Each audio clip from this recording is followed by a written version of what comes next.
ضمن جلسه ستاد دویم عمل کننده اوید با پیشگیری انتقال و پهنشوی بیماری خطرزای کرونا ویروس که در تالار تئاتر موسیقی مسکوی به نام عطا محمدجانов شهر بختر دایر شد، نخست رئیس ولایت محترم قربان حکیمزاده اوید با وضع سیرویابی اهالی از این بیماری مرگاور اندیشه به میان آورد. گفته شد که در قیاس بر روزهای اول سطح مبتلاشوی ساکنان به این بیماری کاهش یافته، کمک و دستگیری‌های پرزیدنت مملکت اساسگزار صلح و وحدت ملی پیشوای ملت محترم امامعلی رحمان که 233 نقلیات پربار مواد آذوقه‌واری، داروواری، لوازمات ضروری طبی را در بر می‌گرفت، باعث دستگیری یافتن طبیبان و بیماران در این وضعیت حساس گردید.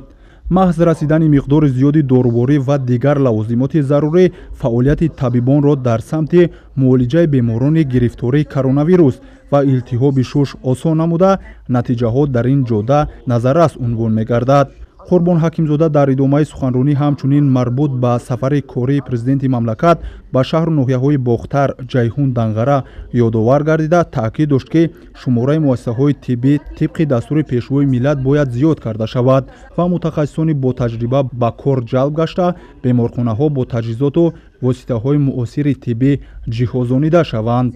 اگرچه کارهای پاکسازی، بهداشتی و ترغیباتی در شهر و نواحی ولایت راه اندازی گردیده است، ولی تا هنوز رعایت نگردیدن گیگین شخصی و جمعیتی در بین ساکنان جای دارد. فیروزه شریفی معاون رئیس ولایت ختلان ضمن برآمد خویش از موجود نبودن خریطه آسیب‌پذیر و شبانگاه پورا فعالیت نداشتن مؤسسه‌های طبی در چندی از شهر و نواحی منطقه باختر اظهار نگرانی کرد.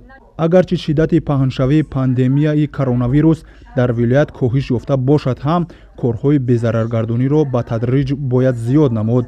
تحلیل‌های چند روزی اخیر نشان داد که با سبب بی‌اهمیتی ساکنان ولایت شماره گرفتاران به این بیماری نسبت چند روز قبل زیاد گردیده است. رجبزاده رجبعلی سردار ریاست تندرستی ولایت اوید با وضع مبتلاشوی ساکنان به بیماری کرونا ویروس اظهار اندیشه نموده ذکر داشت که در مؤسسه‌های طبی حدود ولایت کادهای معین برای بسترسازی بیماران در بیمارخانه‌ها جای داده شده است.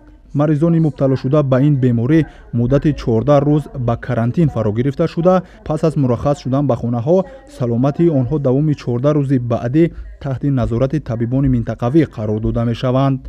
در ولایت 134 عدد دستگاه‌های نفس‌دهی صنعی موجود بوده، 100 عدد ظرف‌های اکسیژندهی به طبیبان بیمارخانه‌های شهر و نواحی ولایت دسترس کرده شده است. رئیس ولایت به اعضایان ستاد دویم عمل کننده اوید به پیشگیری انتقال و پهنشوی بیماری کرونا ویروس دستور دادند که کارهای پاکسازی را وسعت بخشند. موادهای طبی و آذوقه‌واری که از جانب سرور دولت و مقامات اجرایی حکومت دولتی ولایت ختلان دسترس گشتند، تقسیمات آن به طبیبان و بیماران و نیازمندان شفاف به راه مانده شود. همچنین در جریان کار ستاد رئیس ولایت بر رئیسان شهر و نواحی دستور دادند که نظارت را در مؤسسه‌های تندرستی پرزور نمایند. سرطبیبان بیمارخانه‌های مرکزی، بیمارخانه‌های سرایتی موظف گشتند که فعالیت بیمارخانه‌ها را به طور شبانه روزی به راه مانند و به هر یک نفر بیمار و مراجعت کننده خدمت با صفت طبی رسانده شود.